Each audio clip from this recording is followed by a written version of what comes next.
They say into your early life romance came, and in that heart of yours burned a flame that flickered one day and died away. Then, with disillusion deep in your eyes, you learn that fools in love soon grow wise. The years have changed you somehow. I see you now.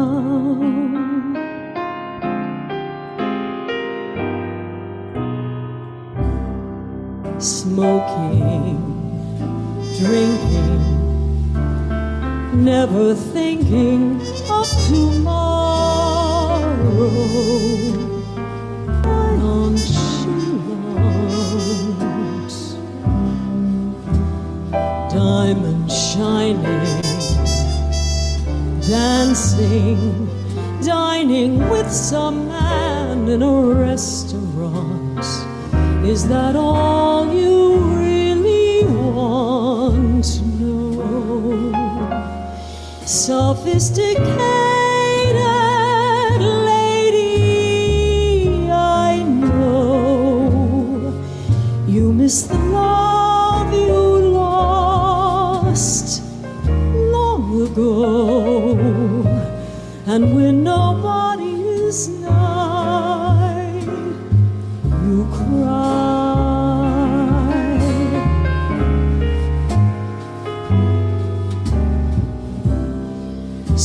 Smoking, drinking, never thinking of tomorrow. Nonchalant, diamond shining, dancing, dining with some man in a restaurant. Is that all you really want? No. Sophisticated lady, I know you miss the love you lost long ago. And when nobody is nigh, you cry.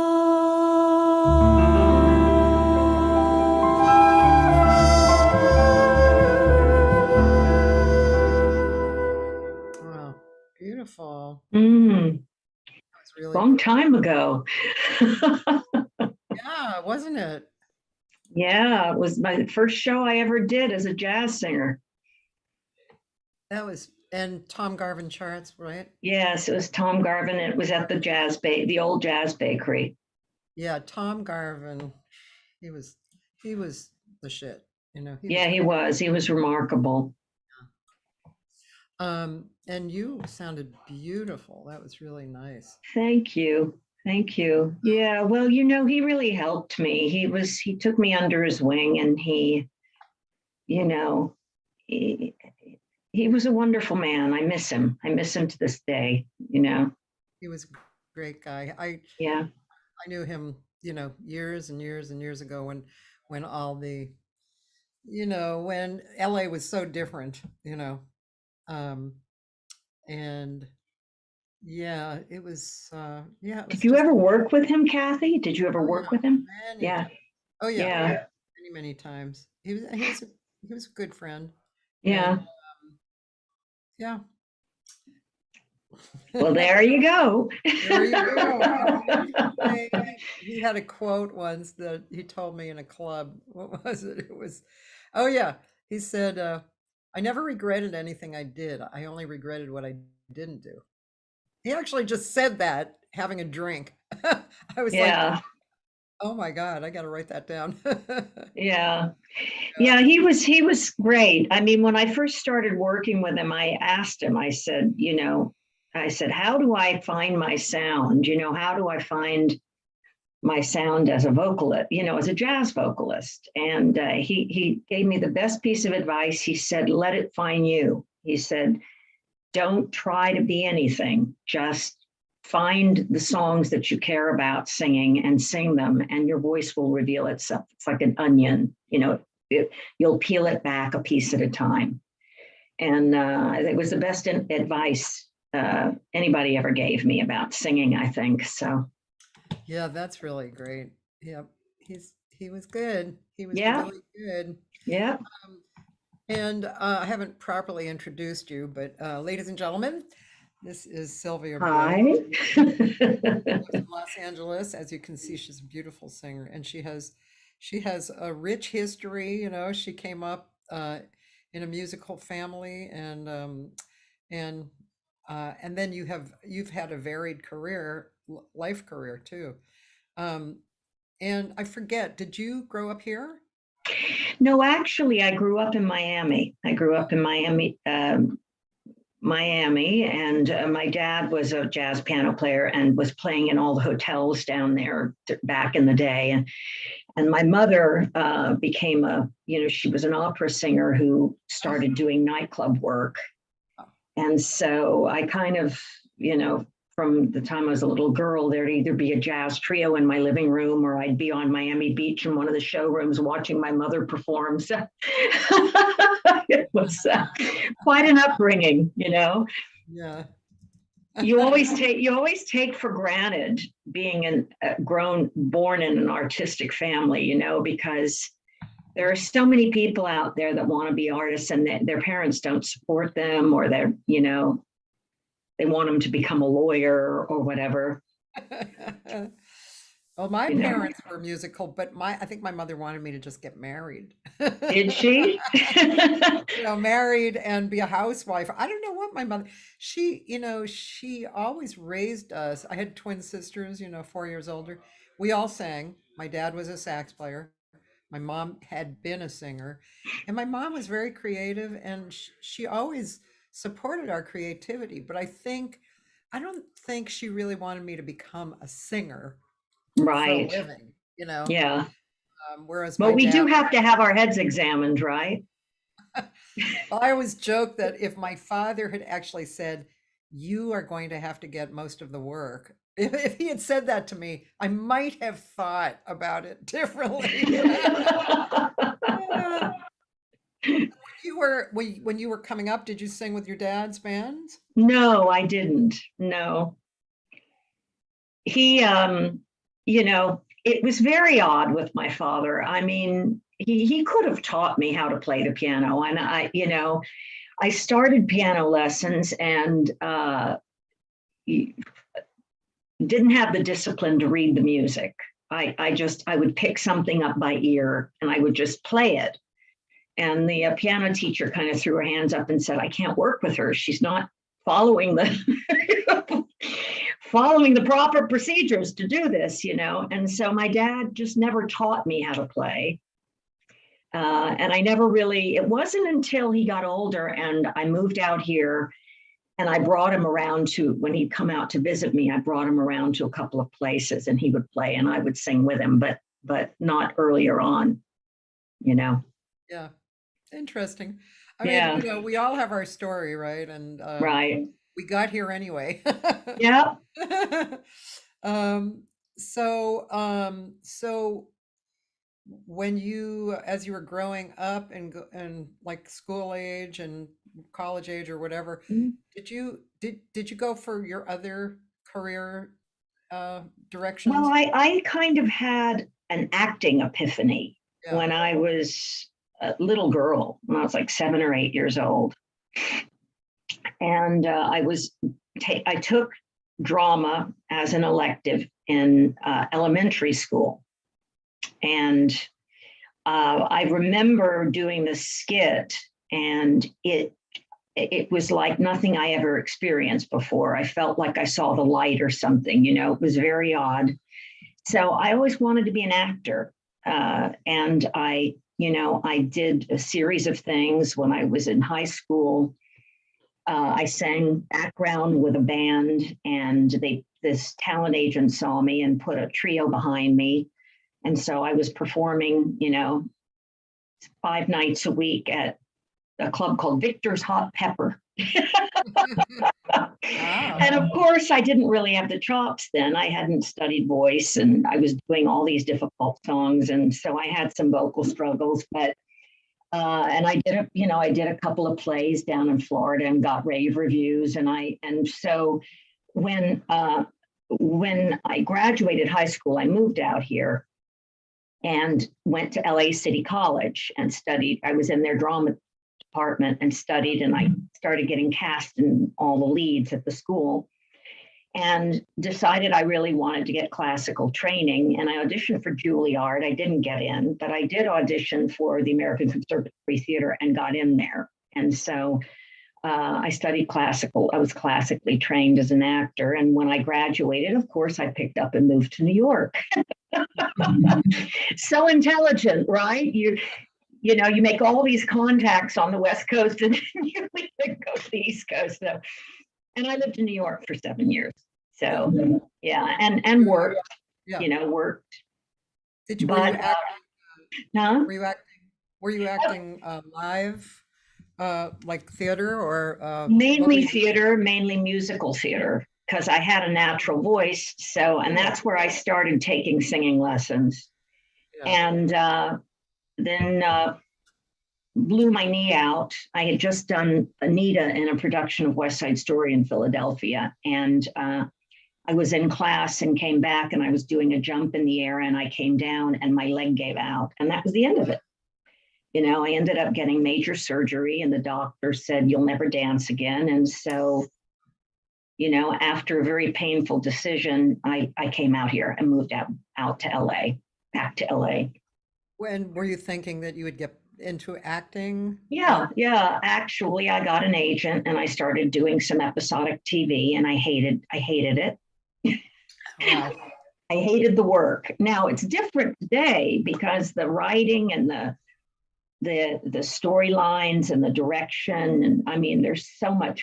I think we're in another golden age of TV now, But I just didn't want to. I just didn't want to do episodic TV. It wasn't creative enough for me. And I studied with one of the top teachers here. I was in her big master class, and it was I loved the work that she did.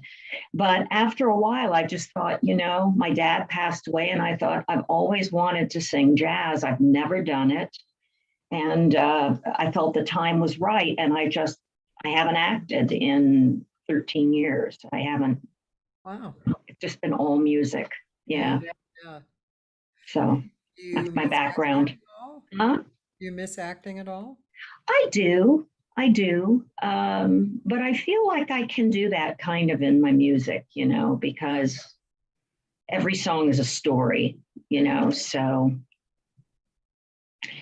I wish, if things had worked out differently. I mean, I watch some of the great television now that's being made, and I would just love to, because back in the days when I was out here acting, you had shows like Dallas and Dynasty and, these silly, I mean, they were great shows, but they were geared more for the producers than the actor.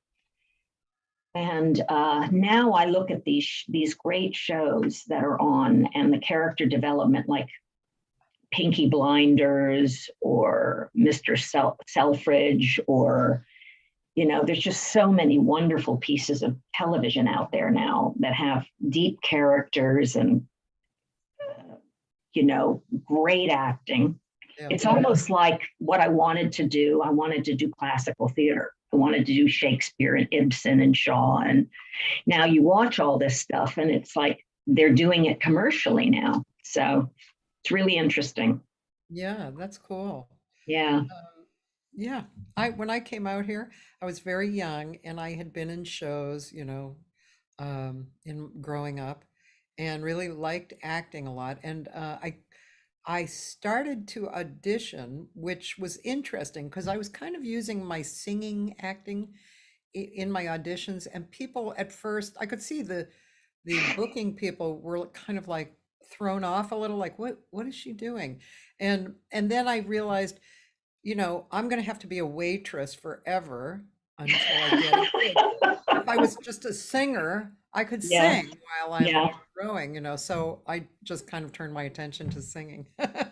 Well, and there's something to be said for that because you have more control over the creative product. In acting, you're really dependent on being hired by somebody else. In music, as I mean, I've gotten as how many albums you have out. I just released my fourth, and they're my projects, they're my babies. So I can really decide what I want to do. And you have a lot more artistic control over things than you do as an actor until you reach a certain point. I mean, if you're a Bradley Cooper or, Yeah. and even then you're really kind of dependent on other people's visions, When you, oh, there's some kind of echo going on. Do you hear is there a No, problem with your hearing? Okay. I don't hear anything. So, I wanted to ask you, was Tom Garvin the arranger for your first record? Yes. And then who did you use after that? Well, as you know, Tom got very sick and passed away, and Kim Richmond was always part of the band. He played sax and flute. He was actually on that. He played flute on the Sophisticated Lady track. And so Kim came to me, and Tom had said, you really should talk to Kim Richmond because he gets what you do. And so Kim came to me, and we decided to do work together. And so he started writing charts for me. And then we ended up doing an album called Restless, which was my second CD that Kim did all the arrangements for. And then after that, I think you used several different arrangers, right? I did, yeah. Well, as you grow as an artist, I mean, the thing that challenges me in music is different people's visions. And instead of working with just one person or one arranger, and I kind of reached a point after the arrangement, I thought, okay, well, I want to do more Latin. I want to do more. And so I had a concept of hiring 5 different arrangers to create, I said, let's do this. And I don't care what combination of horns you use, but I want there to be horns on the album. So everybody did their arrangements, and they used a variety of different horn parts, depending, And so, but I realized after doing that album that I was always fitting my voice into other people's writing. Yeah. As a singer. Yeah. They would write the arrangement. And when I work with people, I want them to have that creativity, the freedom of their own creativity. But I didn't want to, do another album where my voice where I'm using my voice to fit into their vision. Yeah.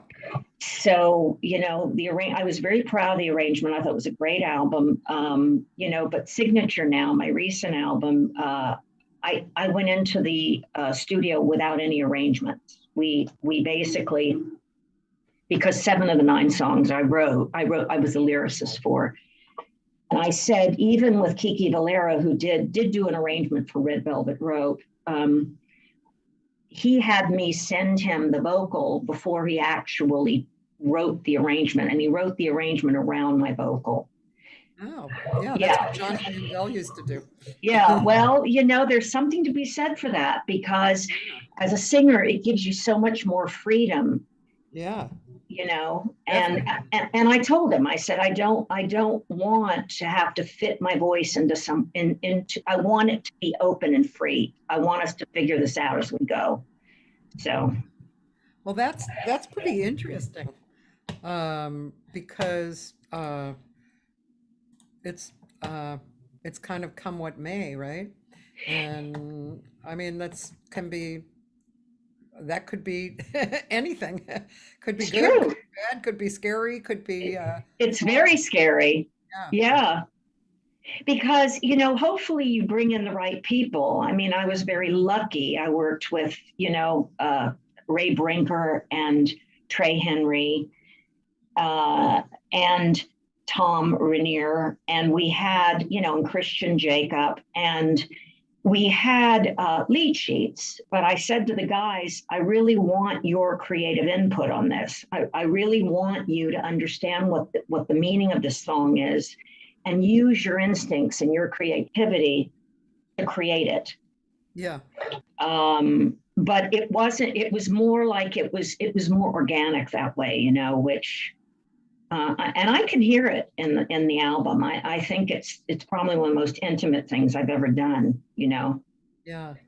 And uh, who I know this, or I knew it because you had shared this with me, but it was a while ago.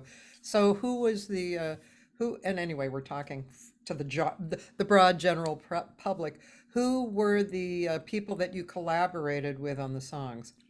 So when I wrote the lyrics, and when I started out, I thought, okay, who do I want to work with on these things, And I spoke to Abe Laboriel, who is a friend of mine, and Abe recommended Tom Rainier. I had never worked with Tom before, but I called Tom and I said, I have some lyrics.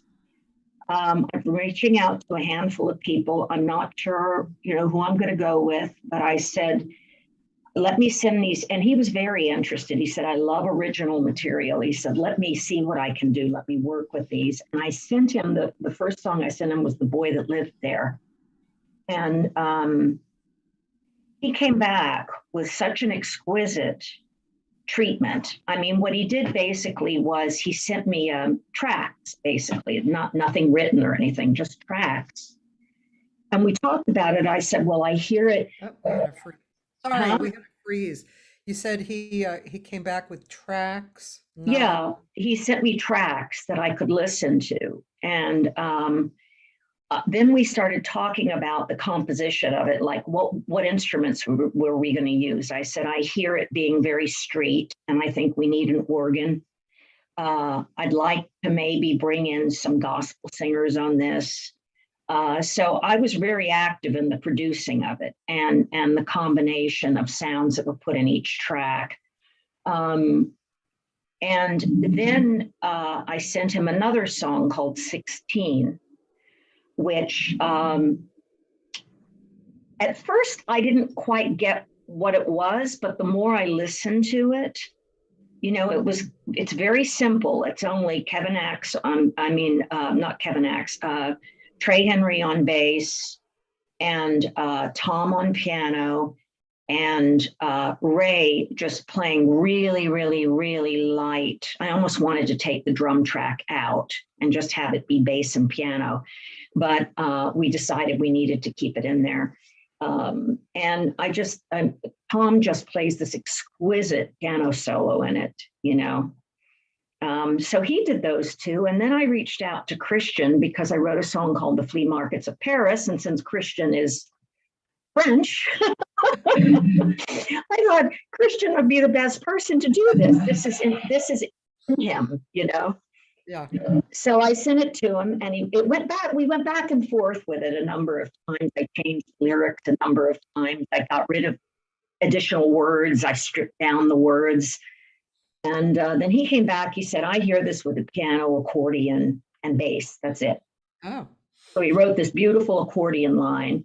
It had a little bit of arrangement, that one, yeah. on it, just, and we brought in accordion. And then I reached out to Christian also about a song called Holding Back Tears, because, each song has kind of a vibe to it. The lyrics have, and what I love about Christian is how sensitive he is. I mean, he just is such an exquisite sensitive musician. And these songs to me are really pull at the heartstrings. And I thought he's really the guy to do these two songs, right? Yeah. So, and then I reached out to Jeff Colella, who I think is just exquisitely talented. And he seems to have a bit of a cynical take on things. So I had two songs that had a bit of a cynical twist to them. That's yeah. And he did do an arrangement for Boogie Street, which is a Leonard Cohen song that I don't think anybody's ever recorded but Leonard Cohen and Sharon Robinson, who co-wrote it with him. But Jeff did this really great arrangement of it. And then I decided to add in gospel singers. And then he also did Catch 22, which is very, he wrote on the chart a broken swing. So that kind of tells you a little bit about the vibe of it. And then he wrote another song called Over and Done, which I wrote the lyrics for, that he put the melody to. So that's kind of how it worked. And then we went into the studio and I asked the guys, who do you guys want to work with? And everybody seemed to agree on Trey and Ray. So, there you go. And then Kevin Axt filled in on one of the songs because Trey couldn't do it that day. And then I brought in some Latin players, like I brought in Aaron Safadi on drums and percussion, and for the Red Velvet Rope, which is about Miami. So there you go. Right. It's a great project. I'm in a little while I'll try and sneak in a little bit of it because we already talked about how Facebook might take us down, but we'll try and sneak in a little bit. And the worst that can happen is people will hear it now and then right after they'll silence that part. So yeah, see if that can happen. Yeah. I have a friend here, Mark Baldrich, and he asked a question: when you write the lyric, do you also sing a melody to give an idea of what the music should be like? Well, interestingly enough, on the first on Over and Done, I actually did hear a melody on that one. And so when I went to Jeff, I said, this has an odd cadence to it. And I said, I want you to call me. I'm not just going to send you the lyrics. I want to read it to you. So when I wrote it, I said, it went, I've heard that you have moved on and I want to know, is it over and done, right? And it was written in that choppy way, but generally speaking, I don't. I write stories and then I give them to the musicians, and I go to people I trust and I say, let's see what we can come up with here. So I care about the stories and using the right language, and I know, I don't go to a thesaurus. I don't try to find a word that rhymes. I try to really make the story as powerful as it can be, So I don't write a melody with it, no. Yeah. Although sometimes I can imagine there's a rhythm that comes through, like you just showed us. Yeah. Rhythm that just naturally comes through. But yeah, I know. Well, first of all, I have to say I'm impressed with how you wrote with them, because my thinking was that they had these beautiful melodies and you fit lyrics to them. So I'm very impressed. I think that's like a level above the normal way. Thank you, Cathy. Thank you. And I'm just curious, could you possibly recite one of the songs? The lyrics? Yeah. Well, let me see. What would I do? Let me my computer. Actually, you know what? My album actually has inside the cover, it has all the lyrics because I put a booklet in there. So which one would you like me to do? I mean, they're all very different. So yeah, some heartfelt one first. Heartfelt? Okay. Yeah. Okay, so why don't I do the flea markets of Paris? Okay. The flea markets of Paris, enchanting and strange, full of stories and tales, lives rearranged. Some things they glitter, and others are old. So much goes unnoticed, their stories untold. Yellow nails, cigarettes, deep lines on their faces, chandeliers shining brightly, worn out suitcases. I remember it clearly. There was so much to see. I was here years ago, back when he loved me. In the Marché aux Puces, a chill's in the air, sitting in broken chairs that can't be repaired. The rain's pouring down, blocking the sun. Back then I was blind to the pain that would come. Feel the mist in the air, smell the flowers on the street. As the day closes down, it's all bittersweet. The flea markets of Paris, enchanting and strange, full of stories and tales, lives rearranged.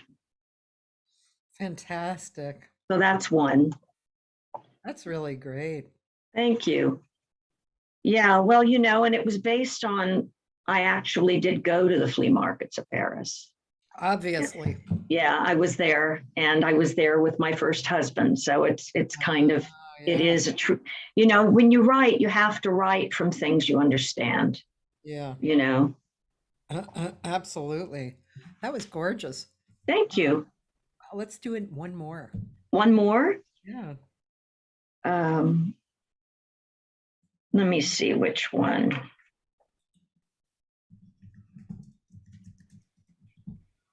Okay, so should I do one that's heartfelt or one that's a little? Yeah, do one that's a little. Okay, Catch-22. The lights are low, your whiskey's neat. You're at the bar and feel her heat. You cross the room to catch her eye.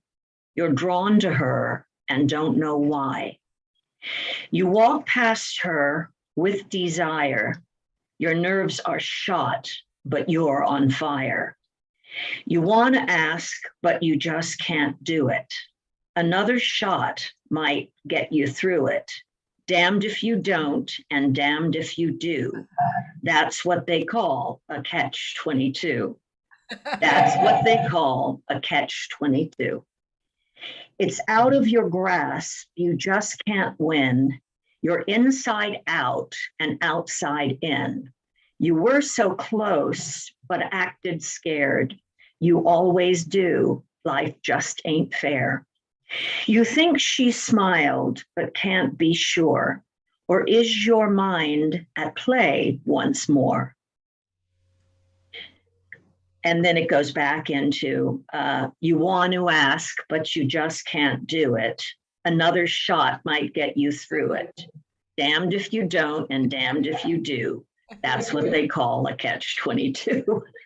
That's great. It's kind of my tribute to Leonard Cohen's Blue Alert.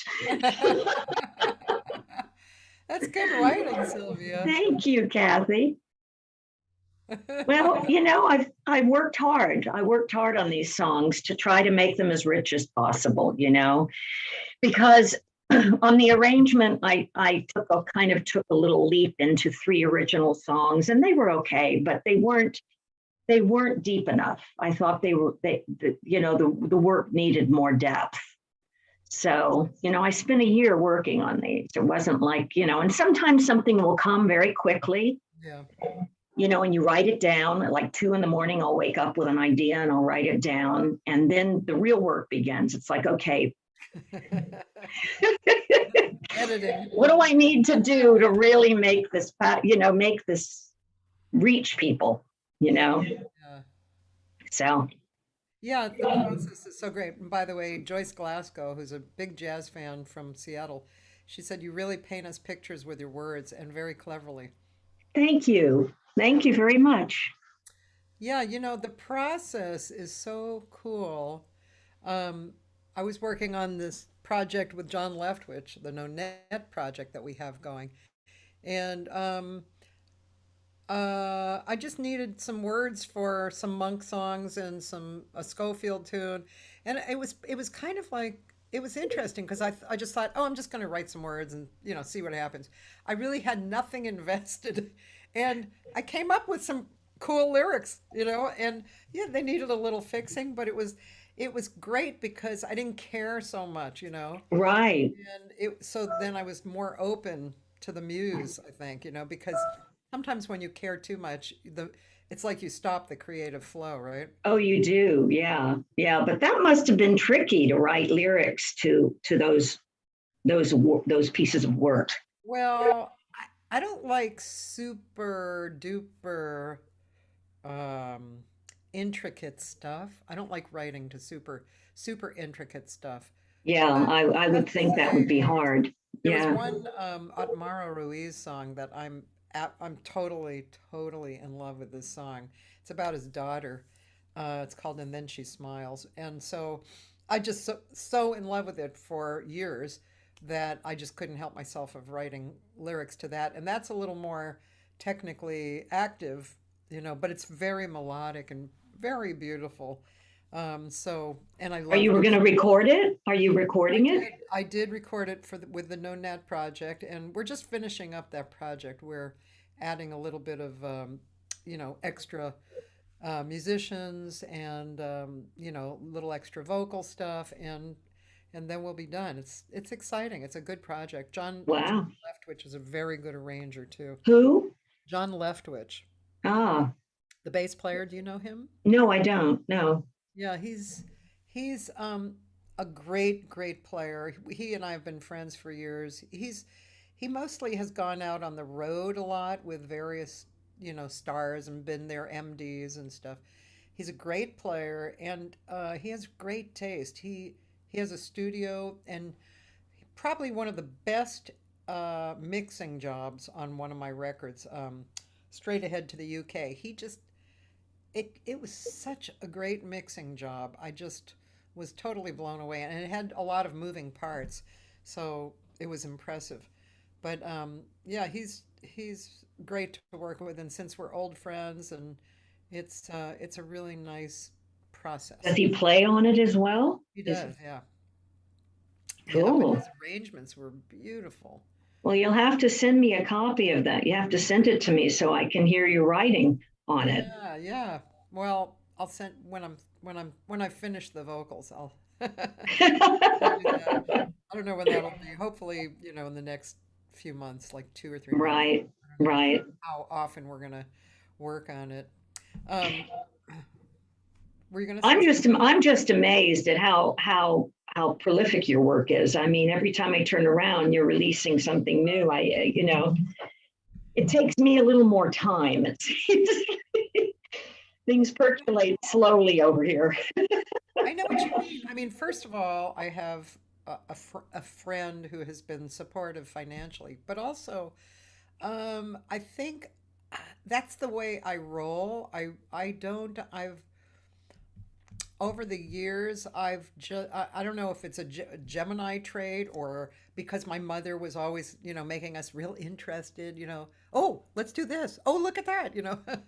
But so for years, I've kind of operated like that, like when something comes into my vision and I'm excited, I just move on it. I don't It's pre-assess. amazing. But It's having said amazing. that, I have a huge list of stuff that I want to work on or pay attention to. It's huge. It's like 30 pages long. Oh my And I goodness. keep trying to simplify it, and but there are things that I have to do. And if I have to do too much, I try and farm it out a little. I'm actually gonna I woke up this morning and I realized something big that I could farm out, like editing my live performances for little movies to put up, Right. on the internet. And I was starting to do that myself, and I just thought, I can't do that with what I'm working on. because I have too much that I'm working on that really needs my attention. Yeah. This is a good PR idea, but it's not absolutely, necessary. So I'm trying to simplify. Do you find yourself, for whatever reason, as we're growing older, or just maybe because of the pandemic, or do you find yourself trying to simplify? Yes, I do. I mean, I'm not like you. I mean, I don't have lists of things, I mean, there are things in my head, that I want to do. I mean, I have to start writing again. I have to create. I want to do another original piece of work, but I'm so focused right now on just the launching of this record. I mean, it's amazing how much work goes into the back end of these things, it's crazy. So, and I don't know about you, but for me, for writing, I just need space. I have to have space to figure out something's got to hit me. Like I went to the Getty and recently the Getty Museum, and they had this gorgeous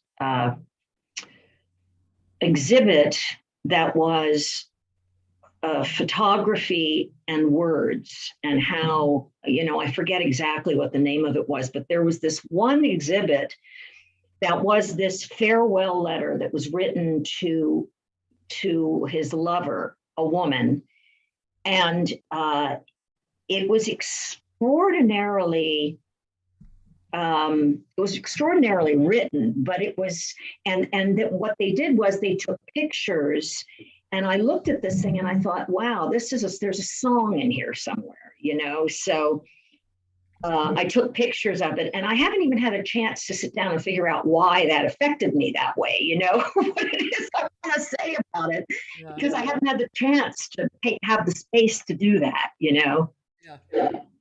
But things just, things. So I don't do what you do. I mean, I percolate a lot more slowly, That's than good. that. And Joyce wants you to read more, so we're going to have you read more. But would is it in your mind to write a book of poetry, or No, is that? I want to keep writing songs because part of what I love is when you have musicians that are really of the caliber that I've been able to work with, and the melodies just make the lyrics so much more powerful and Yeah. so much more poignant, Yeah. I mean, the So musicians, we're so lucky to have musicians we are, aren't we? here. Yeah, it's incredible. Almost every day I think that. Yeah, Hearing somebody, going out to hear somebody, just day after day, mind-blowing musicians. It's just amazing. I know. And there is really a community here. Yeah. And I think people really support each other Yeah. musically. I mean, that was another reason I got out of acting. I like musicians a lot more than actors, to be honest with you. Heard that before. Yeah. Heard that before. Yeah, they're just a lot more down to earth. I'm not saying no, people have egos. Everybody's got an ego, but It's a the little most, less. The actors really, they really suffer through their egos, man. Whew. oh, please. It's like I just couldn't, and here I am in this hot Hollywood acting class with a lady named Ivana Chubbuck. I mean, she just coached everybody, Halle Berry in Monsters Ball, and Elizabeth Shue in Leaving Las Vegas, and Charlize Theron. And, you go to this class and it's like everybody would show up with their, all of their fashion. And it's like, this is not what it's about, guys. About the work. But, so I like musicians a lot more. Yeah. No, I think now would be an interesting time to play one of your dad's things. So once Okay. again, for those who have just joined us, your dad was a piano player, a jazz piano player in Miami, Miami, Correct. and and he was well known. He played for some big stars, right? Yeah. Yeah. He traveled with Buddy Rich. and he was the first call player in Miami when big names would come in. And so, he worked with Pete Minger and a lot of people. Yeah. So, And did he play for Sarah Vaughan? yes, he Yeah. did. How long did he play for her? He didn't tour with her. I think he played for her when she was when she was performing in Miami. Yeah. Yeah. So, Okay, well, let's see. We are going to do this one. And so Pete Minger, can you tell us who Pete Minger was? he's a pretty well-known trumpet player. He plays on this.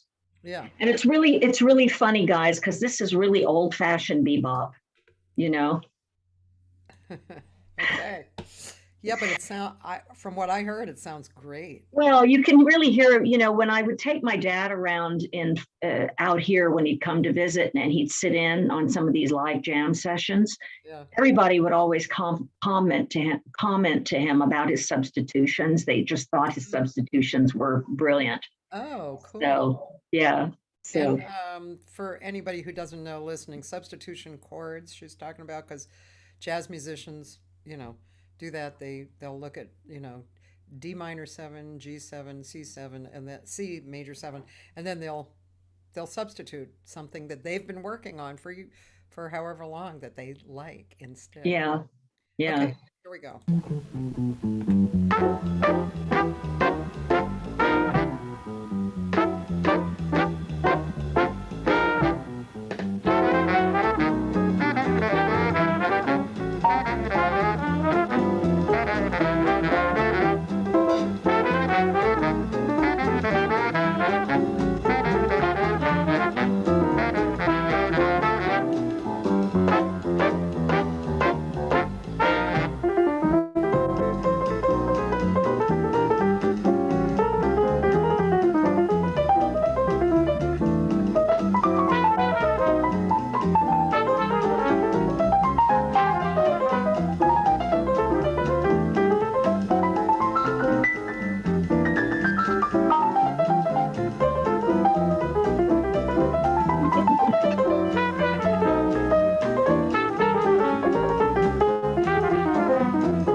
Very cool.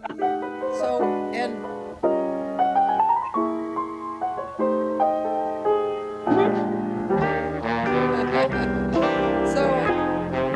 sorry. So, Pete Minger, I'm not familiar with Pete Minger. Pete Minger, what does he play? He was the trumpet player that was in that. Really? A lot of people know who he is, but I think he may still be on the East Coast. So maybe, yeah. Great player right from the first notes. Isn't it funny how you can really tell from Yeah. the first note that comes Yeah. out of somebody's mouth, And that's my dad down there with the bald head. Not the bald head, but you look like him. Oh, do I? Yeah. Yeah. God help me. No, he I have all of his music. He's got these gorgeous arrangements that he did, big band arrangements for Duke Ellington of the Duke Ellington medley. Yeah. And this is all like Lilton. This song he wrote, he composed it. So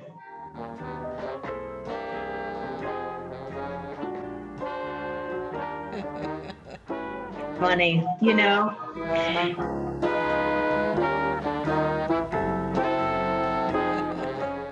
Yeah, it's really good. It's great. I mean, I'm kind of jealous you have something of your dad's, man. Wow. Well, you know, honestly, he gave me a CD of this concert, and there's nothing of him on the internet because he died before the internet really. He died back in the 80s. So I was able to take these, and I'm going to upload more of him. I just haven't had a chance to. I guess this is one of these list things that I should. But I've uploaded 2 of them to my YouTube channel. So because I want him to live on, you know, I want him to. Sure. So That's great. I have some I have cassettes of my dad's big bands because he used to lead big bands in Boston. So I oh, he have did. I yeah, didn't know that. oh yeah, he was totally like, one of the professional guys in Boston. But he was not particularly a hip musician. He was a good musician, but he was kind of more, I mean, not that Stan Kenton wasn't hip, but you know, he wasn't really a bebop guy at all. And as a matter of fact, I don't know if you ever remember my song Diane, which is this really sensitive ballad that I wrote, about a little girl, and just beautiful, very simple, beautiful. And so he took it, and I guess he thought he was gonna make me happy, but he arranged it like ba da da da da da da da da da da. And my mother said, "Oh, Mike, what have you done to her song?" Oh God. That's so funny. So, but I mean, I'm glad my dad definitely gave me the gift of jazz and jazz. My Is that mother, how he earned his living doing that, huh? well, that was part of how he earned his living. Then Right. he did some other jobs, straight jobs, but he owned a theater in East Boston, which I've actually, in this day and age, I actually found the theater online, and pictures of it and stuff. It's I was still about, there? yeah, I was about like 8 or 9, maybe younger. It was during the Beatles movie. I don't know what year that was, the first Beatles movie, Hmm. because I went to the theater and I just could not understand why all these young girls were screaming at a movie. I was Was like, it like 65, I think? it might have been 65. Hard Day, was it Hard Day's Night? Was that their first? I don't even remember. God. Somebody here, Roland, you probably know, right? Like when the first Beatles movie was, I think it was earlier because I don't think I was 12. I think I must have been, it feels like I was 8 or 9 or something. So that would have been like 61-ish, something like that. Ah, okay. But So I, you didn't know why they what were is going yelling at the on? movie. Yeah, Yeah. You understand it now, right? kind of. And then there was this girl who I never forgot her name. She was an Italian singer. She probably was not much older than me. Her name was Rita Pavoni, and she came and performed there. And strangely, or whatever, this friend of mine in Italy, who's a singer, she actually sang background for Rita Pavoni, like years later. And I was That's like, funny. "What? You're kidding? You sang with Rita Pavoni?" It's so funny, those names, like when I was in elementary school, I remember the name Debbie Napolitano. She was, it's like these names, just you remember them as little kids, like Well, Rita Pavoni and Debbie Napolitano. There you go. we just had I just had my 50th high school reunion, and Did you most go? oh yeah, in Oh my Boston. I God. just came back, but most everybody, well, I mean, I'd say 80% of the people were hanging out with their elementary school friends. Mm. And I remember every Barbara Curry, Diane Severino, you know, I remember, I remember everybody, and when I saw their faces, brought me right back into, how I felt about them, Oh, and how funny. yeah, it was really fun. We had a lot of we had a good time. It was fun, and I got about 4 or 5 confessions from guys who said that they had a major crush on me. And that was kind of cool. It was like, wow, I Nice. didn't know that. I didn't know that guy had a crush on me. Excellent. That was fun. Yeah, I was just on the East Coast. It was 3 weeks. It was really a great trip. It started with my reunion, and then I built a little tour. I went to New York first, and then I went to Boston. Then I went to the Delaware Water Gap. So I had 3 gigs, one on each end and one in the middle, and saw a lot of family and friends, and Where did uh, you perform in New York? at the Soapbox Gallery in Brooklyn. Mm. It's a beautiful, beautiful space, a gallery that an artist has that he made into a music performance space as well. I had most of the people who attended were online, and I had a really great, great trio. I just had a good, good time and hung out in New York a little bit with Jay Clayton, and then in Boston, I had a house concert with a wonderful pianist from who's a teacher at Berkeley. Mm. And in the Delaware Water Gap, I performed at the oldest continuously running club in the United States called the Deerhead Inn. Mm. And the building was built in 1865. Wow. Old building, solid as a rock, and the scene there so chill. Like Bob Duro used to work there all the time. Keith Jarrett, tons of people worked there, and it's a very low key you know, kind of a restaurant club. But you can imagine it's in an old inn. It's not like a high class club. It's very casual, Great. warm, and stuff. So Yeah. Yeah. yeah. And I really loved and craved that green, the green from back east. I just felt like it healed me. It was I didn't realize how much I needed that. It was great. The green trees and things. Yeah. Yeah. You forget we live in a desert out here, Yeah, it is. you know? Yeah. I mean, you can find green stuff, but not like that. It's green and water and. I know. I know. Yeah. Miami's pretty green, right? Yes, it rains a lot Yeah. down there. Yeah. All of Florida, basically, because it's very close to the equator, so it's very tropical. Yeah. I mean, the difference is it's extremely humid. Have you ever been to Miami? Have you ever been there? Yes, yes. But not for super long. Right.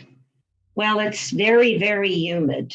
And everybody used to always tease me because, when I went to New York, I was waiting. It's a funny story. I got through everything in New York by waiting on tables. That's what everybody does, right? And so I worked this one Sunday brunch place. And this is tied to Miami, and I'll tell you why when I finish telling you the story.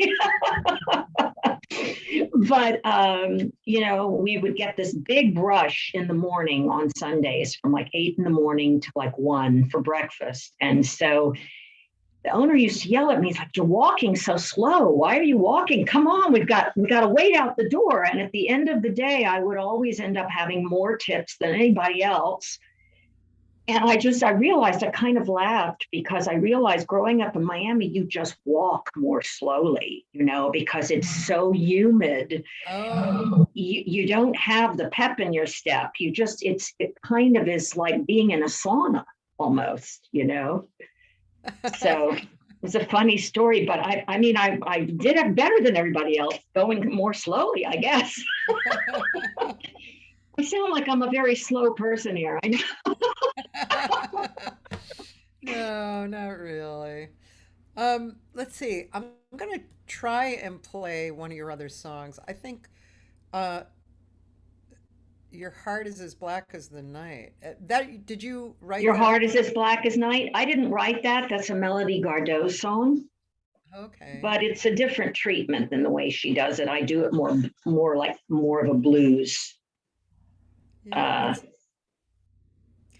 oh, look at he's so young there, man. That guy. What's his name? He's great. The bass player. Yeah, Jonathan Richards. yeah. You know how I met? I have to tell you this. You might just get a kick out of this. I had a student who showed up at a workshop. She was 12, and Mm. she was so mature, it was frightening. And what came out of her singing was shocking. And afterwards, I said to her mother, wow, she's an old soul. And her mother looked at me and she said, yeah, try bringing up an old soul. Okay. Anyway, she and Jonathan were high school friends, and they ended up, making music together. And that's how I met Interesting. Jonathan. He's such Yeah, a great player, beautiful player. So and he looks here, good too on camera. he's adorable. I had so many women would write me and say, "Who is that bass player? What else does he do?" There you go, Jonathan. I know, right?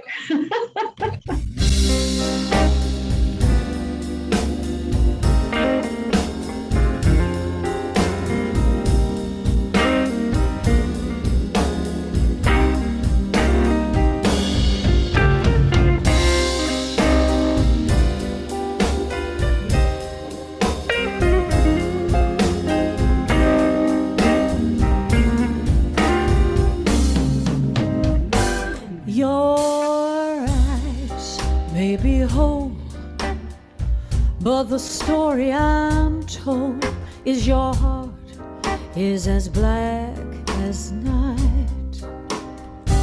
Your lips may be sweet, such that I can't compete, but your heart is as black as night. I don't know why you came along at such a perfect time, but if I let you hang around, I'm bound to lose my mind. 'Cause your hands may be strong, but the feeling's all wrong. Your heart is as black as night.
Such a perfect time, but if I let you hang around, I'm bound to lose my mind. 'Cause your hands may be strong, but the feeling's all wrong. Your heart is as black, your heart is as black, oh, your heart as black as night.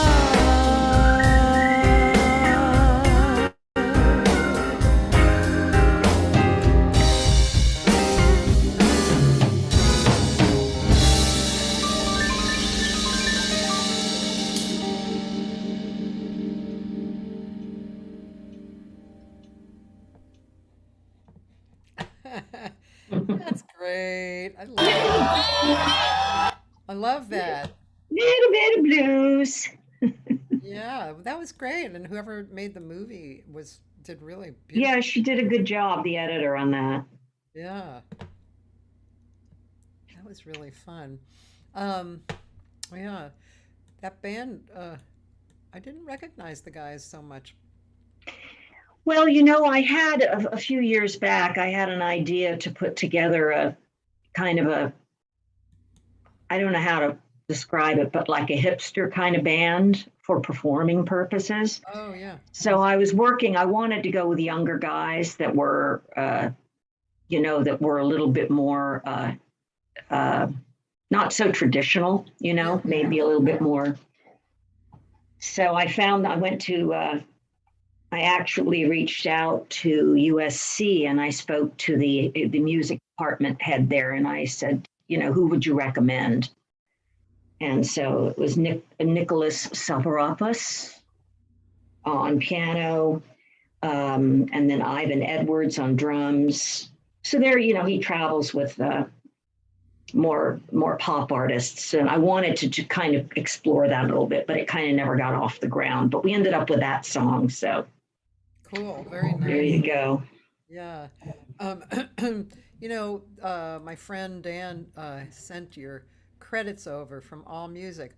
So sometimes it's accurate and sometimes not, but were you a production coordinator on Rebirth of the Cool by Rayford Griffin? No. Okay.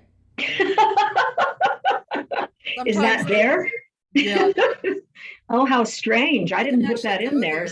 You can go there to All Music and actually remove that from your. Yeah, I will. I'll go do that. You never know. I mean, it could have happened. That's strange. Yeah. I wonder why that's showing up there. Maybe there's another Sylvia Brooks.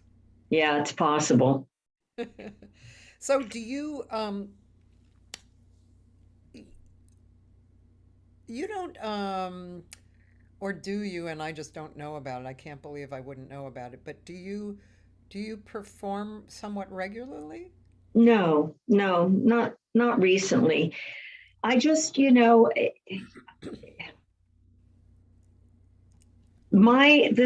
stuff that I do really requires, a lot of musicians. It's like, I have 3 albums. They're all charted. They're for 5 to 8 pieces, and then I have this album, which I don't know how, if I even were to perform it, I don't know how we would do it because I have, Red Velvet Rope has 3 horns, piano, bass, drums, percussion. Flea Markets of Paris has an accordion on it. The Boy That Lived There has 2 gospel singers and 2 cellos. So it's like probably to perform this album properly in person, I'd probably have to have about 12 pieces to do it. Yeah, what about just performing to? I don't really do a lot of that, sometimes I'll get up as a guest or whatever, but my whole goal has really been, I've really wanted to try to get into the performing arts circuit, but I don't know how easy that is. It kind of hasn't materialized yet, but we'll see what happens. Sometimes if you have a song that's picked up and it goes viral, if there's a TV show that might pick up a song or a film, which is why I've started writing more. Because I think, obviously we know, Cathy, you can't make a living in jazz. And I think the only way to make any kind of money in this industry is through publishing, really through publishing. So, yeah, but I'm not performing. I mean, I've thought about maybe doing something with this album. I thought about going to New York, and then I thought about, well, maybe I'll do Catalina's here, or maybe even a concert at the Grammy Museum. But I always come back down to the fact that I just think there's so many other things to spend money on to promote stuff than one show where you maybe have 100 people, and it doesn't, unless you you film it, and then and a lot of people are beginning to do that, and I haven't really explored that yet, where you have a podcast of your show or whatever they call it, right? And you sell virtual tickets. I know Tierney Sutton recently did that. Have you done that? Have you done that yet? Have I sold tickets? I don't think I've done I mean, I've done lots of shows online, especially Right. through the pandemic. Not lots, but a handful, like 10 or something. But I don't think they're like, I did do one with Tamir, and that probably was a pay before you view. But specifically, like what you're talking about, I haven't really created that, and do I want to? I'm not sure I want to. It's just, Yeah. I don't know if it's really worth the effort. I mean, people see you, they can see you uh, wherever they are on the planet, but they can, I'm online. I'm all over YouTube. Somebody can look me up and find me. Yeah. I don't, I don't know if I really care about that. But I think it's really interesting when I hear you talking. It totally makes sense for what you're doing, especially for performing arts centers. I think if I were you, I would spend time and money looking to set those relationships up, because I think what you do is perfect for that. And but and then of course I thought I was just kind of, not for any kind of reason except that it was just curious to compare what we do, right? Because Yeah. I really like to go out and perform and get loose with my abilities, Right. Right. develop this loose, hopefully improving creative expression, right? Right.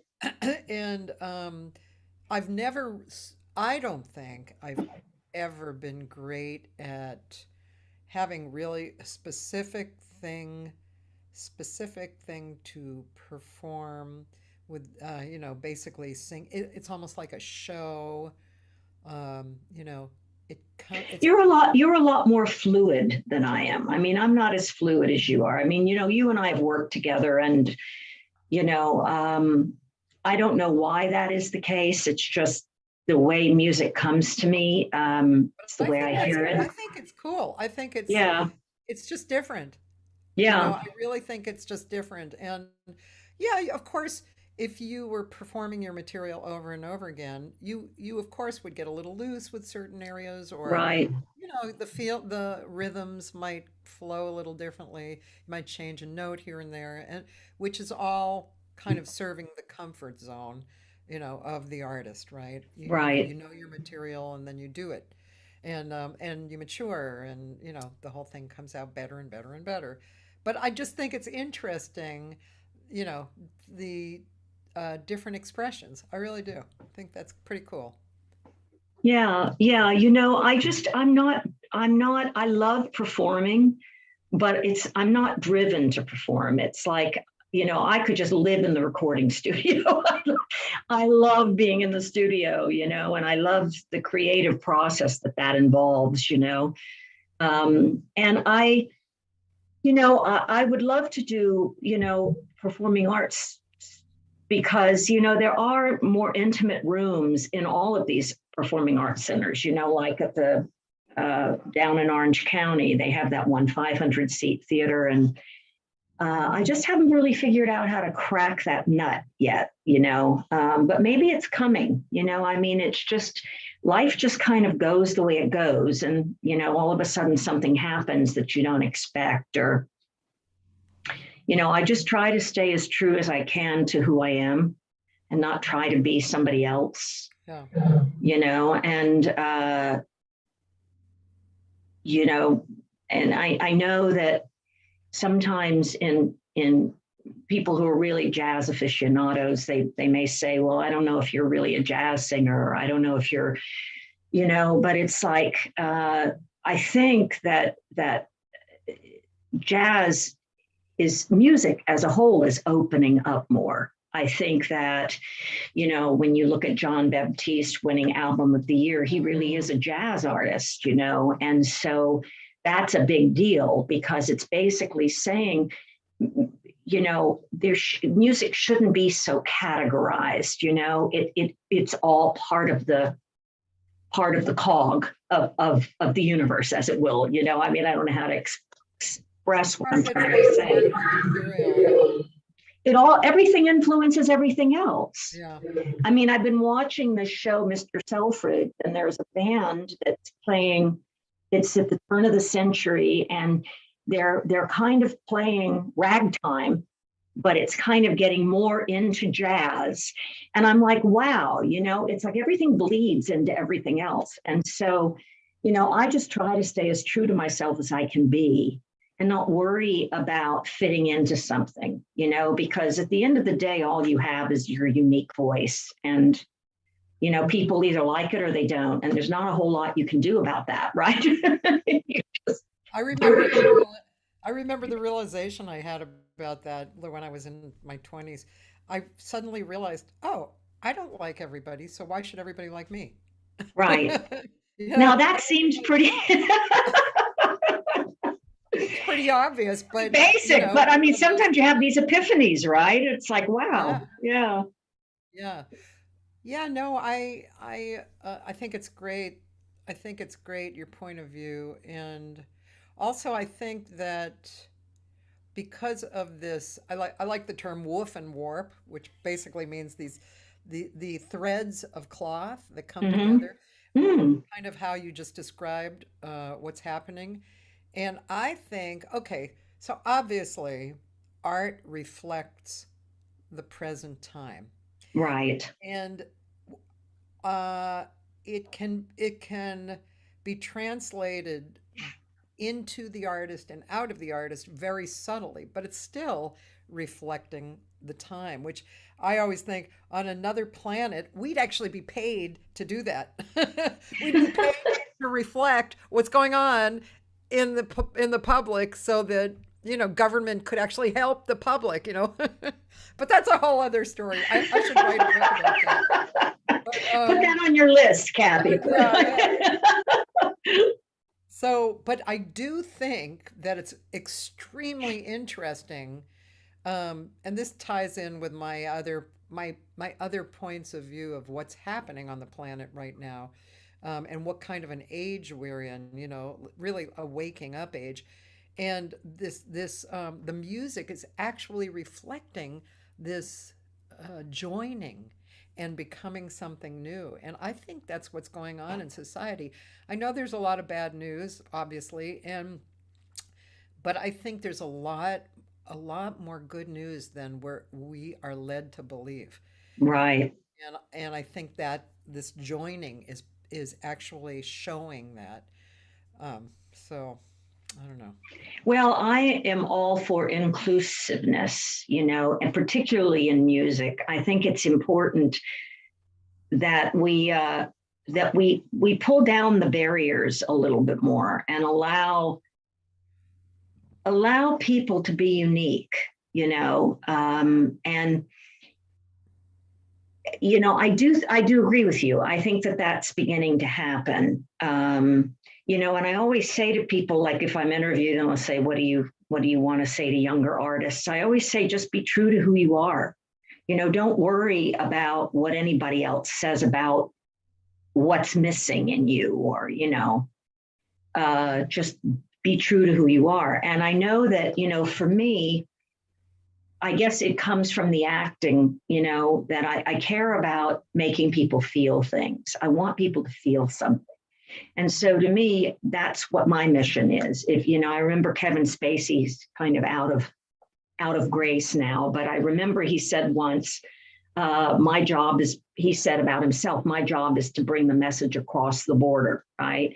And so I look at that. It's like my job, I feel, if I can move somebody, you know, like song that I wrote the other day, that my label sent over I don't have his name off the top of my head, but he's got a syndicated radio program, and it's a song called Holding Back Tears. And he shared the email back. He emailed my label and he said, you know, I got chills when I listened to that song. It really moved me. And he said, it's nice that I can feel that way after all these years in the business.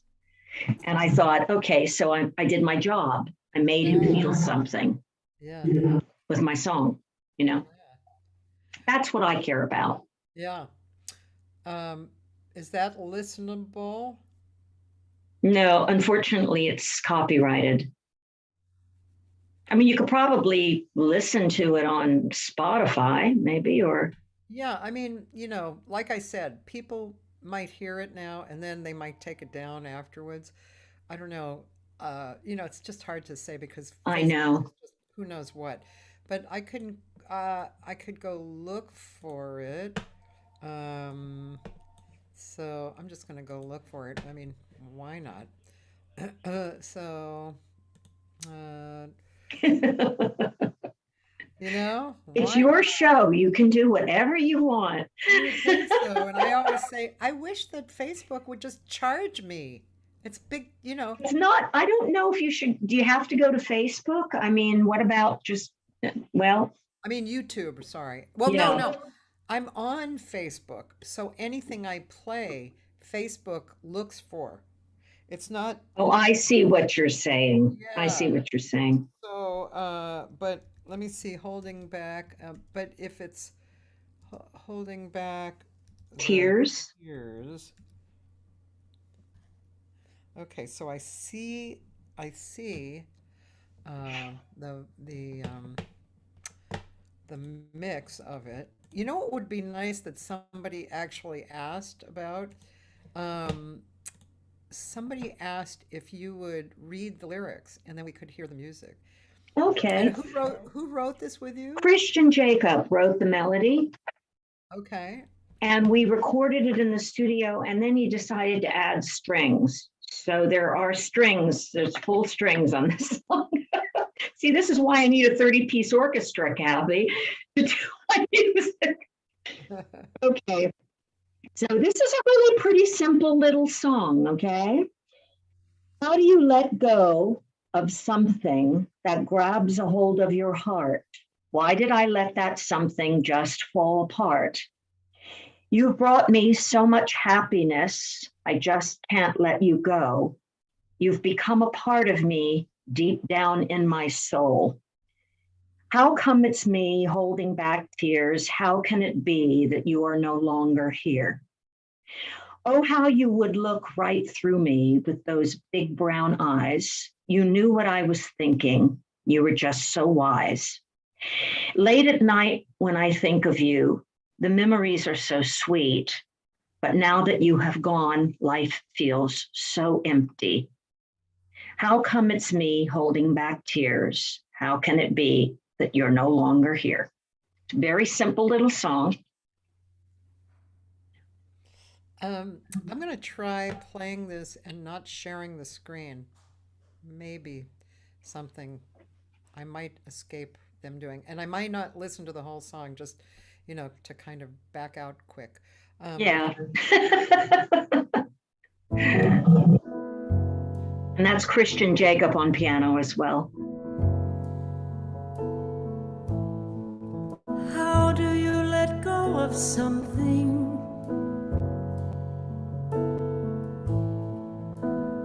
that grabs a hold of your heart? Why did I let that something fall apart?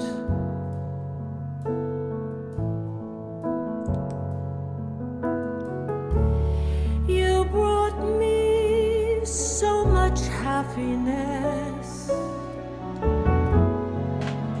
I just can't let you go.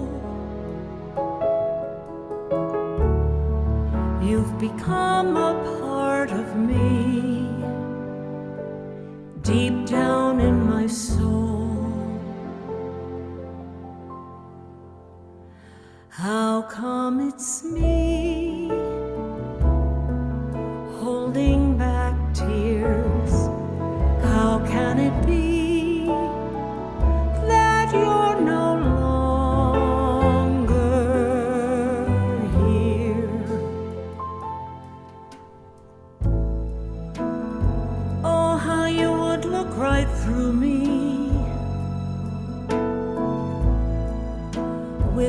those big brown eyes. You knew what I was thinking. You were just so wise.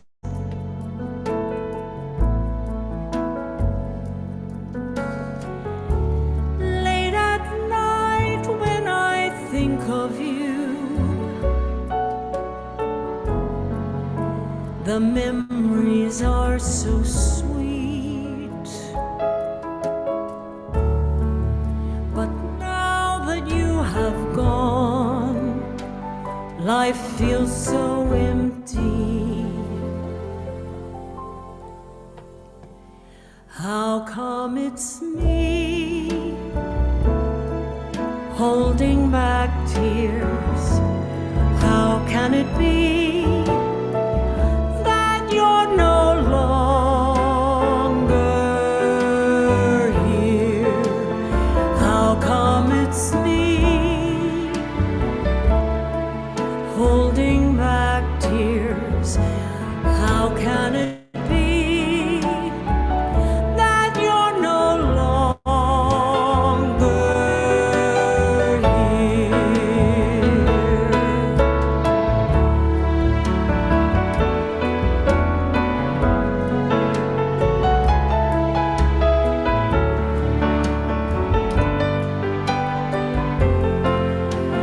How come it's me?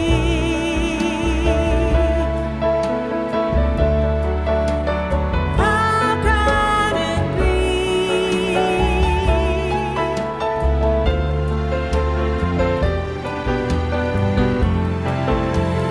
How come it's me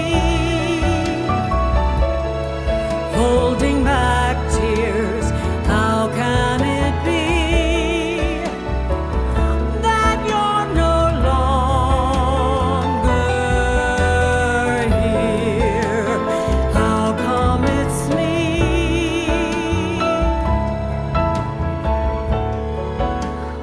How can it be?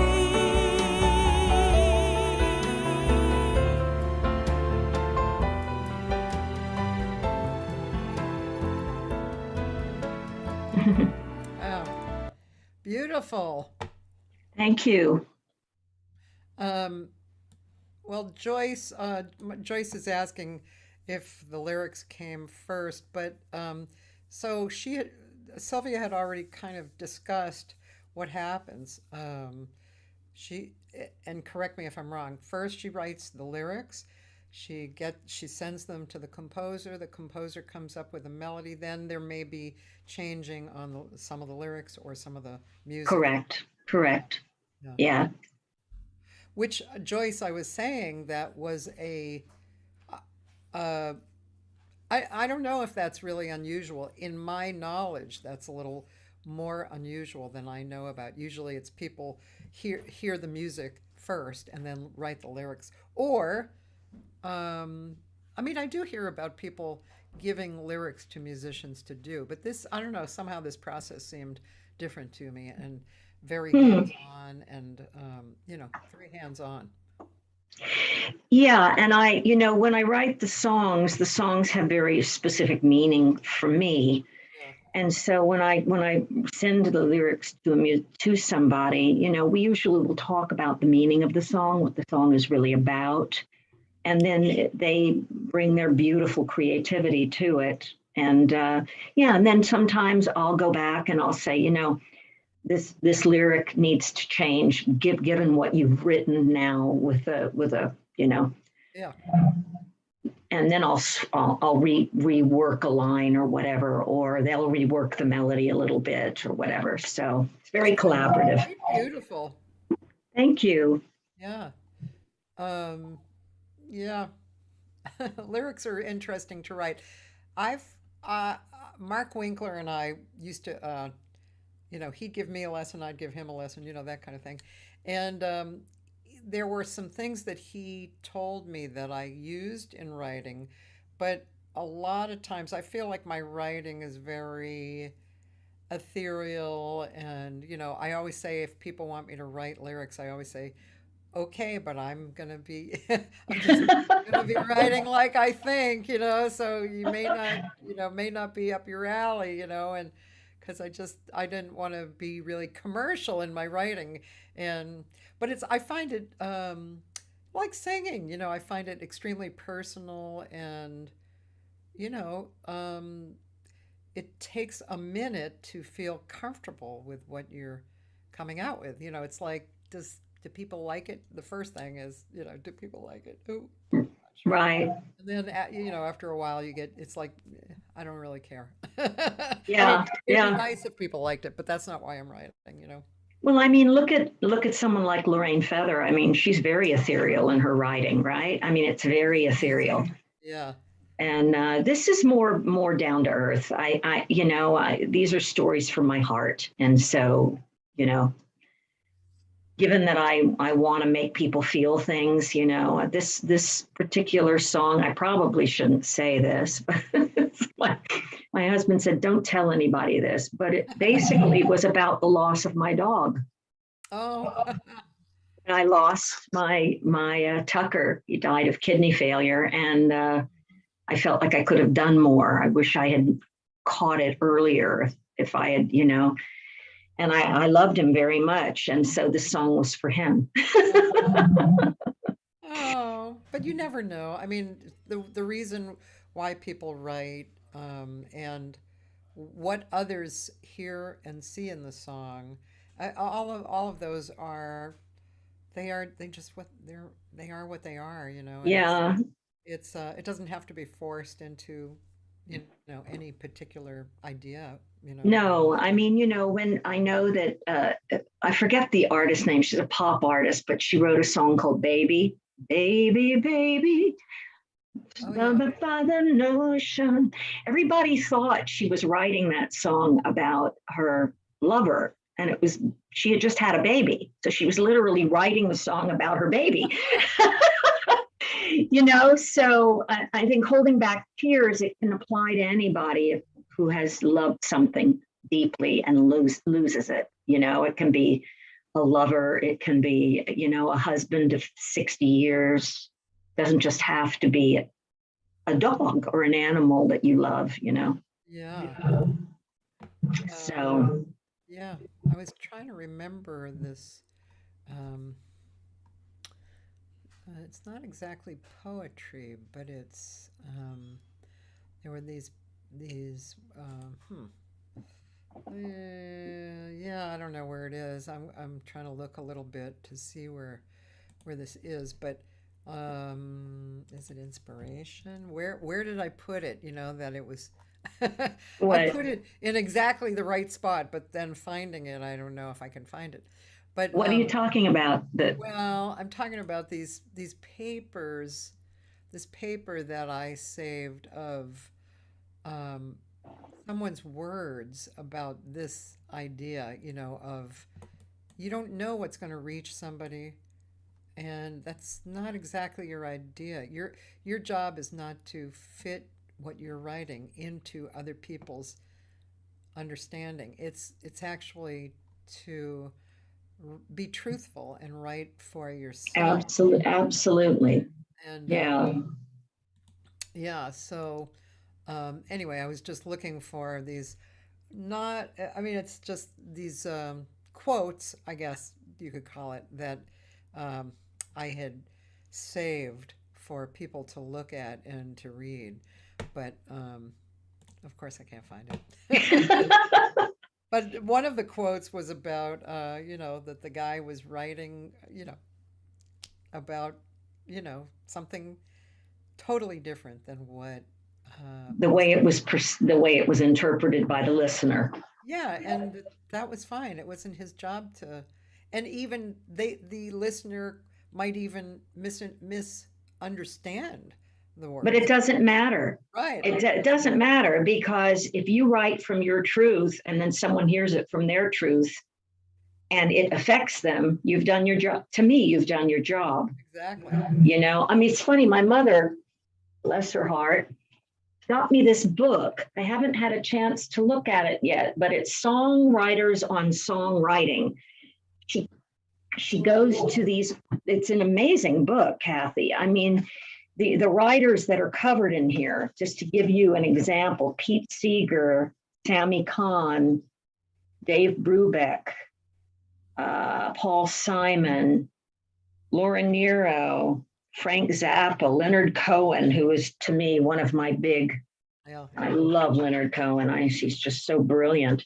And it goes on and on and on. I mean, and everybody in here talks about their writing process, kind of how they get to what they get to, you know? Yeah.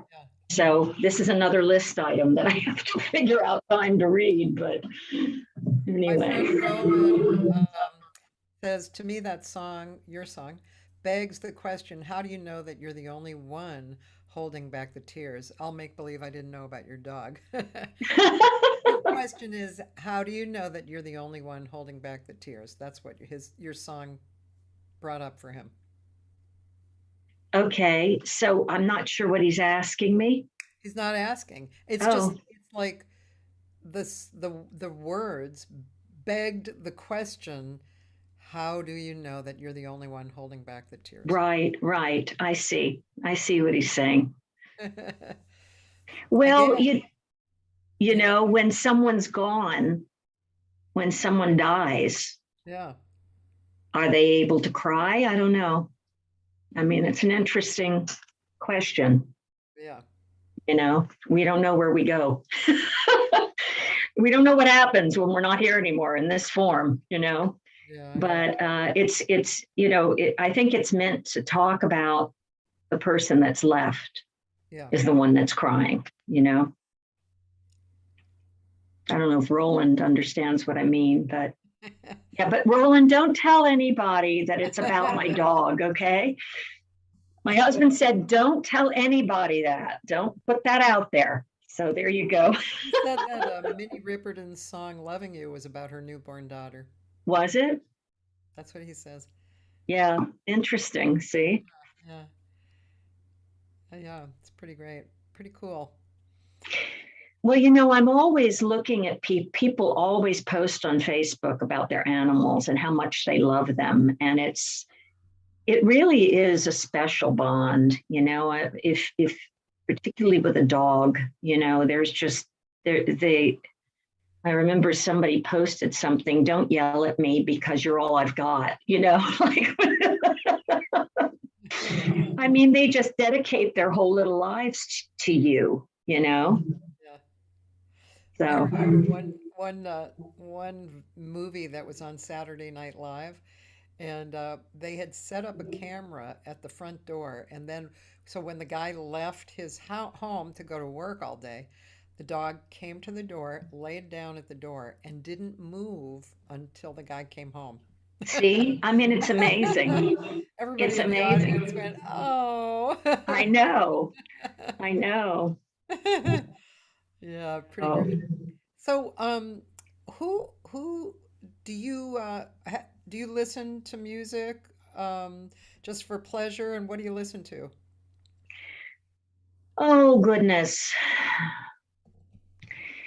I don't listen to music that much, believe it or not. My girlfriend asked me the other day, do you listen to jazz when you're in your car? And I said, no, I don't. And she was like, that really surprises me.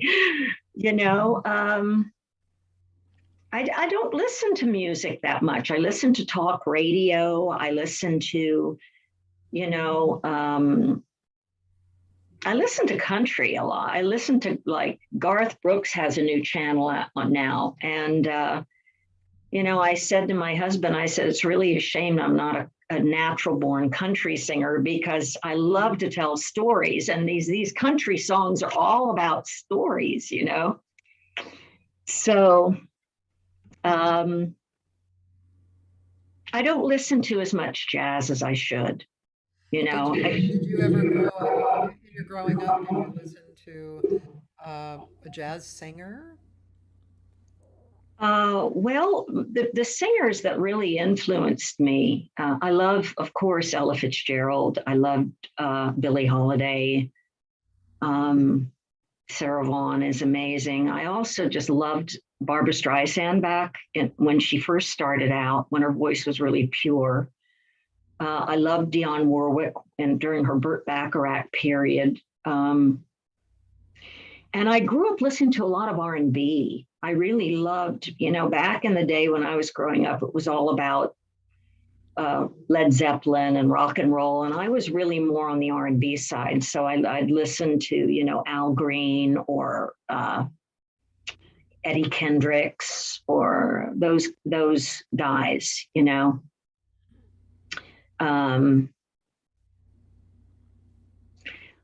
I love Adele. I think Adele's amazing. In terms of jazz, I do listen to now, there are artists that I really love. Like I love Catherine Russell. I think she's great. I really enjoy, I think Cecile McLaurin-Salvant is good. I think she's great. She's got a new album out and the songs are very different. I don't know if you've heard it, Cathy. She wrote a lot of the material. I love Jeffrey, what's his name? I'm not good with names sometimes. Roland wants to know if you've heard Samara Joy, whatever. Samara Joy. No, I haven't. Is she good? She's fabulous. She's 22, but she's an old soul, and she's kind of sings like Ella and Sarah, and she's charting right now, so I'll listen. I'll definitely listen to her. Very incredible. Actually, this year she was at Catalina's with Tamir as a duo, and it was brilliant. Wow. Totally brilliant. And she's extremely popular. It was like a Monday night, and the place had no standing room. Really? Catalina's, yeah, on a Wow. Monday. Yeah, it was. But she is so talented, and I mean, a duo is not particularly easy to be brilliant at. No, it's not. No. Yeah. And you were there. You went and you saw her. Yeah, I wish I'd known about it. I would have gone. Yeah, very good, very good. And I really like Cecile McLaurin, and kind of Samara and Cecile kind of remind me of the same, because not their sound, but because they're both technically coming from this very together vocal technique, but it doesn't rule them, but it supports them totally. It ranges, I mean, Cecile can sing any style and sound Right.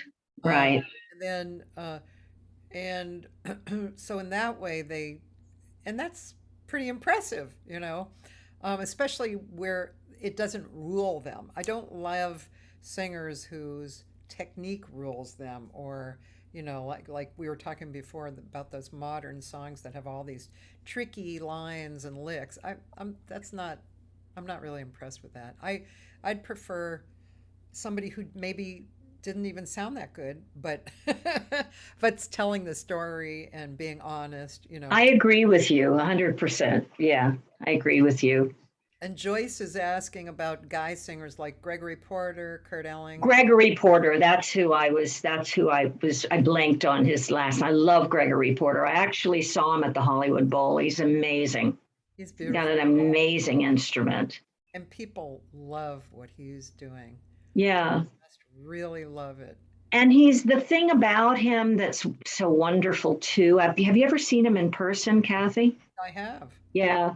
He stands there and he's just got the biggest soul. He's got the biggest heart. It just exudes from him. It goes out to the world,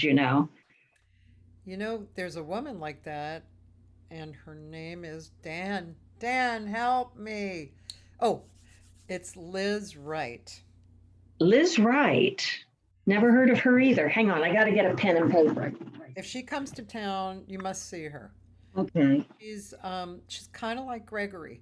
It's interesting because they both obviously are consciously being a vehicle for God. They're both on that bent, and she's elegant and sexy. But just because she stands there, she's a tall, beautiful black woman. like short hair, totally cropped hair. She wears these tiny little earrings, maybe a tiny necklace, this kind of a dress shape like this, but long. Hmm. And that's it. And then she just gets up and she's this vehicle. And her songs, I would say her music is a little like Gregory's too. It's kind of a mixed genre. There's like a Right. little gospel, a little jazz, a little, acoustic See, and rock. I love that. I love that. You know, I Yeah. agree with you. And I loved the Baylor project last year. Oh, I thought it was yes. an amazing piece of work. I love that too. Dan Davila introduced me to the Baylor. Uh, Yeah, yeah, that's really that's a, see now this is what I mean. This is this connecting of all the pieces of the material, right? It's like right. all of these different genres coming together and forming this totally delicious result. New, something new. Yeah, yeah, That is, and I say this, we've got to bring young people into the fold here. We've got to bring these 20-year-olds into back to jazz or back to, and even if it morphs a little bit, from what everybody thinks it should be, it will be new, like the new standards of tomorrow as opposed to these are great songs. I mean, I have 3 albums full of these songs, from the American Songbook and the Jazz Songbook and stuff. But I just think we just need to get that inspiration back and start influencing younger listeners because jazz audiences are shrinking, and I just worry it's just so esoteric uh, that we're kind of losing a whole portion of our audience. yeah. I've had this discussion before. I have, and it may be that I'm hearing what you're saying in my own um, way and agreeing or disagreeing with that. But I mean, here's what I see happening: the standards, the Great American Songbook, performed as it has a small and dedicated audience worldwide, Correct. especially in China. Right. But what I see, and I go out a lot, so I see But what this is I happening. yeah, I see young people in the audience. And I don't mean 18-year-olds, but I see 20-year-olds, in their 20s. I saw several things this week um, that were very unusual. I went to Sam First and I saw the brilliant Jeremy Siskind on piano and his longtime cohort, Nancy Harms, who is from Minneapolis as a singer and a horn player who played sax and clarinet and bass clarinet. Now, Nancy, they were all, I would say, they might be in their 30s. I don't know, very, like, I'm not sure how old everybody is, but Nancy is you have to listen to this project. She's such an unusual singer. What's the name of the project? Well, it's under Jeremy Siskind. If you go to his website, you'll see it. They've worked together a long time, but Nancy, again, is she a jazz singer in the Traditional limited? sense. Yeah, Yeah. I don't. I mean, on this particular material, she did do one standard, but she's not changing the melody very much. She didn't scat very much at all. What she did was she played with time, but their material that they do it's a little classical. It's a little I don't know how to explain it, but the way she sings, first of all, flawless singing, beautiful intonation, perfect. Her range is very large, and everything she sings has this plaintive vulnerability. Everything Mm, she sings, mm, and you fall in love with her watching her sing. It's really mm. great. And then 2 nights ago, was it? Yeah, 2 nights ago, I went to see John Diversa, who was in town for a I week. know John. Yeah. Yeah, Yeah. he's actually Did you see him at the Baked Potato? Was that where he was? I saw him the night before at ETA in Uh, Highland Park. mm, It's with the same group that he played at the Baked Potato with the following night. And he's also doing a duo a few nights like at Sam First. But that music, I've been listening to him for a long, long time. And first of all, he's brilliant. And he has all this music, especially for the orchestra, big band. I don't know how the hell that they read that music and play so fluidly because it's in crazy time signatures, and I mean it's really intense music. But the small band, I've always loved the small band because they, let's see, the reason I brought it up was because there were a lot of young people in the audience totally getting off on it. But first of all, the musicianship is brilliant. Each player, there's John on trumpet and Iwi guitar, piano, bass, and drums. And John's signature to me has always been that he does not write anything or even play anything practically that comes in on the one. it's always it's always like through the whole song. And if it does come in on the one, it's so unique that you're affected deeply by that, you know? And it's almost like they're drunk and they're coming in around the one. It's just harmonically, it's incredible. And then I heard the last song that they played was this song called Junk Wagon, which is a song that he wrote years ago and I've heard for years. And I have it recorded, you know, yeah. That's a and great name for a junk wagon. I love that name, oh, it's just that great. title. Yeah, and then like I didn't even hear the song first when they started playing it, and then slowly I started hearing, is that Junk Wagon? You know, and sure enough, it was Junk Wagon, but it has developed over the years from this free playing that they do. I'm just, and then there were so many young people in the audience that they got everything. They were responding. It was great. Well, you see, but he's stretching the boundaries, right? I mean that, Yeah. you know, I think we have to start doing that, you know, in terms of just being more inclusive. Yes, I agree. And like Snarky Puppy, have you listened to Yeah, Snarky? yeah, I'm very familiar with him. Yeah, That's a good example of yeah, that. exactly. So anyway, well, we've got it all figured out now. We should go out and Yeah. have major careers, right? Well, that's a whole other thing because, you know, you focus, it's like what we've been talking about this whole few hours. It's what are you going to focus on? Because Right.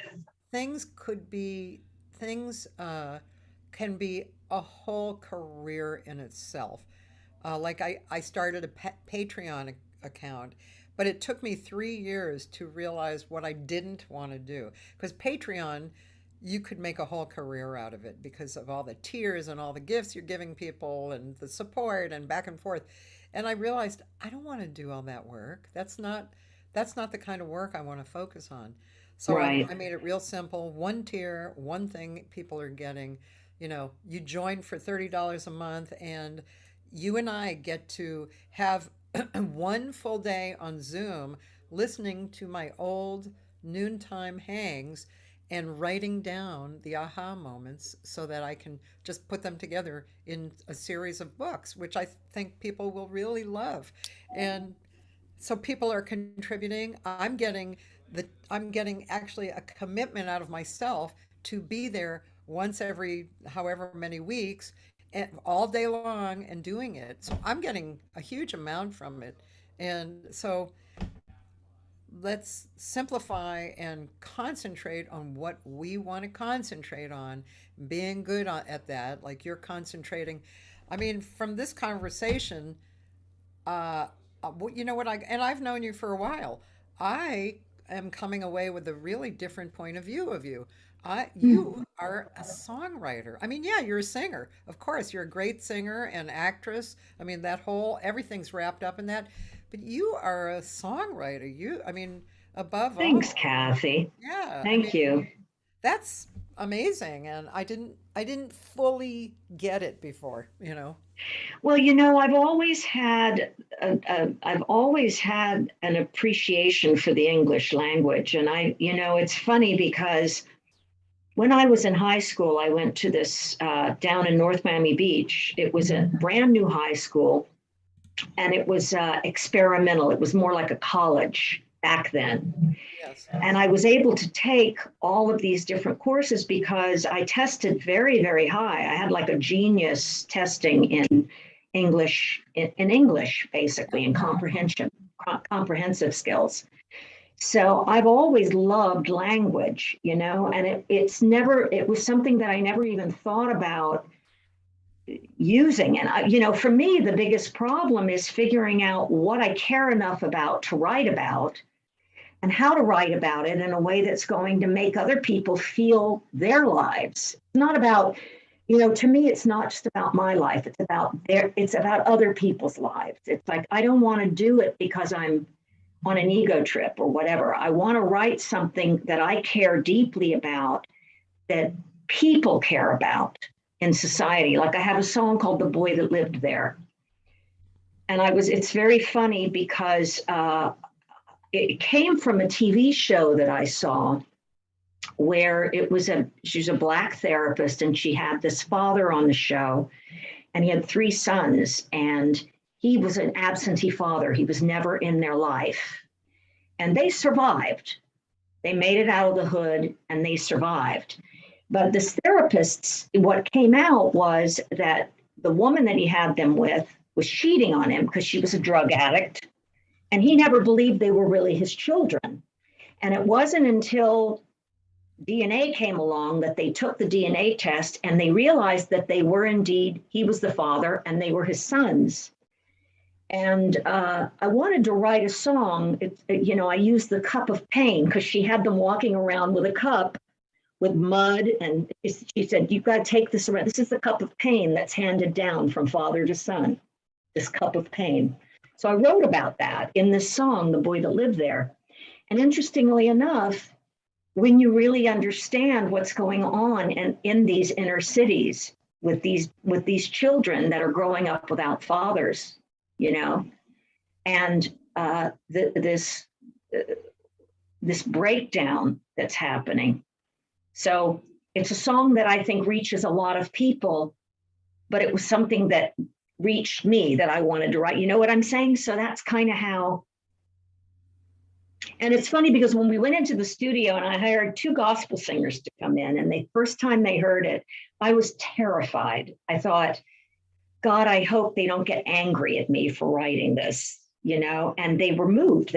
One of them had started to cry. She said, that's, wow, And I thought, I said to them, I was so afraid that you would be insulted by this piece. She said, absolutely not. So interesting, Yeah, I'm gonna go listen to that one now. Mm. Um, Well, I think, are we at the end of our time here? yes, that was my line. Okay.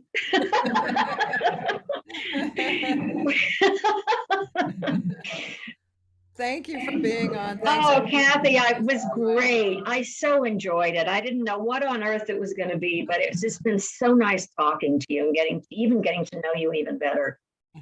So That's great. thank you for inviting me. Thank you for being on. And just to tell people who's on, tomorrow is Mari Nobre, who's a very vivacious woman she's really a powerful human being and a singer. And she's Italian, but she's married to a Brazilian, and anyway, it's very Latin. And it's great. And then Wednesday is a pianist, keyboardist, who played with a lot of people named Sunny Paxson. And she's had a big career herself. Those are the 3 live guests I have on this week. And then, of course, there's archives Thursday through Sunday. And that's it, ladies and gentlemen. And thank you, Sylvia Brooks, for and your record is out. Your new record is It out, is so out. people can go buy it on all the platforms. Correct? Yes, it's called Signature, Okay. and it's on Rhombus Records, and you can find it. It's released everywhere, so you can listen to it on Spotify or Apple Music or Amazon, the normal places. So thank you. You're welcome. You are Thanks. an inspiration to Oh. all of us in Los Angeles. We love you, Cathy. Thanks, Sil. Yeah. I love you too. Thank you so much for being on. Okay, we'll talk soon. Huh? Okay. Okay, Bye. bye. Bye now.